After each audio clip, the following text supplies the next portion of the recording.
Not all languages are equally powerful, and our language policy seems to ignore that. And so for us, given the hegemony of English, the choice that our policy offers is a chimera. It's a false choice. In fact, the choice is made already. We have very little room for maneuver. And that's why we're talking about translanguaging. We are maneuvering. We are maneuvering. My name is Professor Angela Crease, and I work in a research collaboration with the University of Birmingham and the University of Cape Town. We're working with universities across South Africa to examine how a translanguaging pedagogy can increase access to and success in higher education for currently disenfranchised students in South African universities. Translanguaging, it was a pedagogical strategy for teaching, balancing two languages. It was Welsh and English. When you come to the African context, the situation is far more complex than that. That majority of the kids in our townships, in our localities, they have 6, 7 languages before the age of 6. So we have got challenges with defining what is the mother tongue, what is first language, what is second language. All those concepts don't quite apply. Translanguaging as pedagogy is when teachers and students make the best available use of the resources in their communicative repertoires. And we believe, and we have good evidence, that this offers a viable way forward for language policy in South African universities. We have an English Plus, that's what it's called, an English Plus language policy, which means that officially the language of instruction is English, assessments are in English, but that multilingualism is encouraged as a resource for teaching and learning. Really, in some contexts, the use of English in education can really be traumatic. It is the official language, the language that is used predominantly in the media, the language that is used in judiciary, almost everywhere. English is just all over. We breathe English, although we don't live it. Because we're an English-dominant society, so English has a very high status, social status in terms of social capital. To actually get teachers to use home languages in a very productive educational way for learning is something that takes socialization.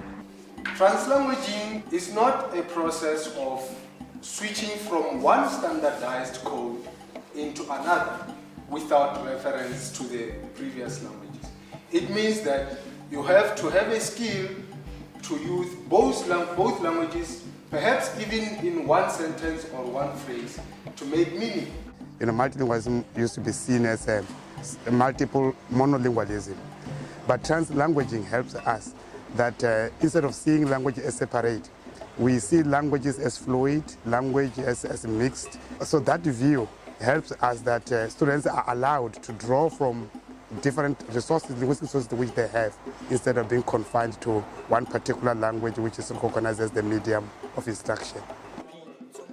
Most of the students that get referred to me are African students. I thought of allowing them to use any language they feel okay with during the tutorials, and for me to use it with them to sort of build their confidence in the knowledge, and to actually just double check that they actually understand what the concepts are about. So I only learned years later that it's actually called translanguaging. At the moment, I'm using translanguaging in my study, PhD study, with the literacy club that I have with the children who are 9-year-olds to 12-year-olds. So they read in Xhosa, they write in Xhosa, they're also in English. So we translanguage between the two languages, but we also recognize that within the languages there are varieties of the same language. So we also legitimizing not just the two languages in the space, but also the varieties that the children speak, like the urban varieties of both languages. And we work with all varieties for the children. We want to give them access to all.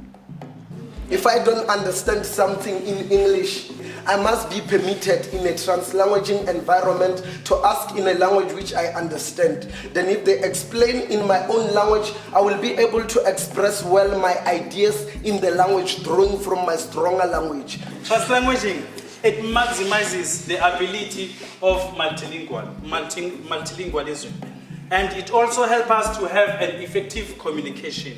It involves the issue of language production. It helps us to understand the function of language. So the children, for example, who are in Soweto, I'll refer to Soweto, for example, when they come to classroom, their ways of seeing the world, it's like they're three-dimensional. They connect with the world through more than one language. That's their way of knowing. Now, when they go to the classrooms, the teachers say, in my classroom, you'll only have one lens.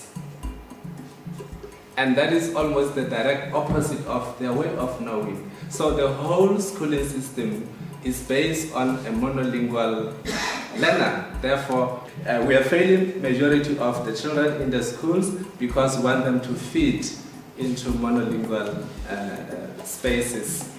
You are looking at the same situation, but you are looking at it from different orientation. One says there's a problem here, so we're going to do this to fix you. The other one says, well, there's a resource here. How do we draw on this resource to make things work better? It seems as if translanguaging is only about communication. And maybe that is what is highlighted and not valorized enough. That it's the whole area of meaning making. No black person actually in this country, in Africa, has got their degree without translanguaging. Yes. We've all gone through that. So yes. I'm concerned if we think that this is a new theory coming. It's not. Yeah. We've been doing it forever. Yeah. For myself, I'm an isiXhosa first language speaker, but I went to a school where I had to learn English as a first language and Afrikaans as a second language, and then isiXhosa as an additional language to all of that. It's always been something that's been there, and for me it would have made a huge difference if it would actually, it was something that was acknowledged and it was done whilst I was growing up. Currently in schools it is practically used, but it's not officially there. So I think in the curriculum, maybe the curriculum advisors, they need to add it in so that it can be practiced, and then educators and also learners can use it freely. So I want my students to be as successful as they possibly can be, and I believe that the way to achieve this is to enable them to learn through the resources in which they are the most confident, in which they feel that they can succeed. And I'm not going to ask them to leave those resources at their school gate, as we traditionally do, but we're going to ask them to bring them into the classroom. I think we need to institutionalize that permission for students to use the languages in which they are most successful. If I start from my own experience in terms of my worldview, the languages I speak, and make sense of what is new to me linguistically and in worldview, it makes meaning better for me. So I'm able to make sense of what I know, and I have been able to make sense of what I don't know using the resources that I have, linguistic resources that I have, sociocultural resources that I have. It is the only way I know where students can learn successful in a South African classroom. I'm very passionate about creating an open, engaging learning environment, and I don't see how that can happen in South Africa without a multilingual awareness, without teachers acknowledging learners' multilingual resources. And we're operating in a very constrained English-dominant environment, and so we're very eager to connect with other people who are researching and teaching in the field. From an educational perspective, it's a responsible thing to do because our focus should be on learning.